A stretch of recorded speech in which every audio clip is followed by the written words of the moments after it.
the Air Squat Partial Range of Motion, ROM meaning range of motion, standing with our feet shoulder width apart. Feet is nice and balanced. We're not excessively on your toes or having our weight excessively on the heels. The knees are going to be slightly bent as I start the movement, and the hip and your rib cage should be in balance. Shoulders pulled back slightly and neck is pulled back, nice and lined up spine.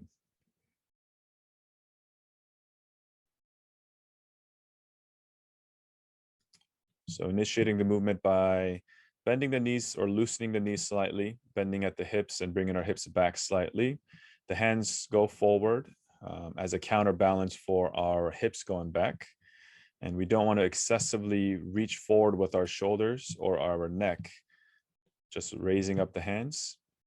And this being a partial range of motion, the hips will not go below the knees in this plane. So you might even start off squatting down a little bit higher to where you feel comfortable, where you don't feel you're going to fall backwards. That's a common tendency. So a lot of beginners feel like they're going to fall backwards and they'll compensate and bring their body forward.